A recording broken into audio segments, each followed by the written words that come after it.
कई Indian professionals और trainee हर साल ऑस्ट्रेलिया जाते हैं वर्क प्लेस ट्रेनिंग के लिए। इसके लिए एक खास वीजा रूट होता है जिसे ट्रेनिंग वीजा सब क्लास 407 कहा जाता है।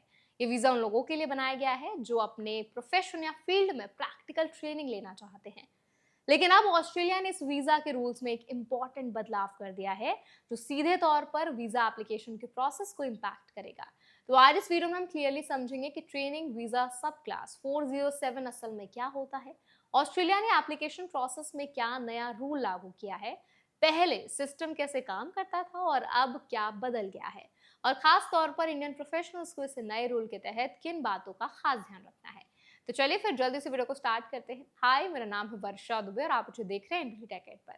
सबसे पहले समझना जरूरी है कि ट्रेनिंग वीजा सब क्लास 407 किस एम के लिए दिया जाता है। ये वीजा आमतौर पर उन प्रोफेशनल्स के लिए होता है जो short term structured work place training के लिए ऑस्ट्रेलिया जाते हैं। इसमें कई तरह के एप्लीकेंट शामिल होते हैं। फॉर एग्जांपल, ओवरसीज प्रोफेशनल्स जो अपने ऑक्यूपेशन में प्रैक्टिकल ट्रेनिंग लेना चाहते हैं, मल्टीनेशनल कंपनीज के एम्प्लॉयज जिन्हें स्किल डेवलपमेंट के लिए ऑस्ट्रेलिया भेजा जाता है, और ग्रेजुएट्स या ट्रेनीज जो ऑक्यूपेशनल ट्रेनिंग प्रोग्राम्स में हिस्सा लेते हैं।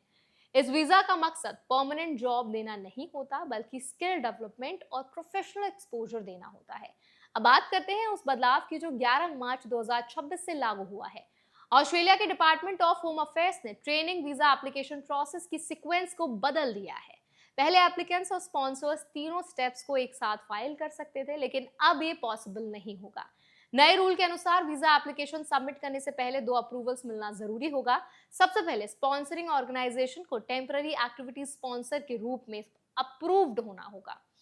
उसके बाद ट्रेनी के लिए ट्रेनिंग नॉमिनेशन अप्रूव करानी होगी। जब ये दोनों अप्रूवल्स मिल जाएं, तभी एप्लीकेंट वीजा एप्लीकेशन आगे लॉन्च कर सकता है। इस बदलाव को समझने के लिए एक सिंपल एग्जांपल लेते हैं। मान लीजिए इंडिया का एक इंजीनियर ऑस्ट्रेलिया की किसी कंपनी में 6 महीने के ट्रेनिंग प्रोग्राम के लिए सिलेक्ट होता है। पुराने सिस्टम में कंपनी स्पॉन्सरशिप अप्रूवल के लिए अप्लाई करती थी, ट्रेनिंग नॉमिनेशन सबमिट करती थी और इंजीनियर वीजा एप्लीकेशन फाइल कर देता था। ये तीनों एप्लीकेशंस एक साथ सबमिट हो सकती थी और इमिग्रेशन अथॉरिटीज उन्हें पैरेलल प्रोसेस करती थी। लेकिन अब ऐसा नहीं होगा। पहले स्पॉन्सर अप्रूवल मिलेगा, फिर नॉमिनेशन अप्रूवल होगा और उसके बाद ही वीजा एप्लीकेशन सबमिट किया जा सकेगा। ये रूल इसीलिए इंपॉर्टेंट है क्योंकि अगर कोई एप्लीकेंट इन अप्रूवल से पहले वीजा एप्लीकेशन सबमिट कर देता है तो इमिग्रेशन डिपार्टमेंट उस एप्लीकेशन को इनवैलिड मान लेगा। ऐसी कंडीशन में वीजा फी वापस कर दी जाएगी, लेकिन एप्लीकेशन प्रोसेस आगे नहीं बढ़ेगा।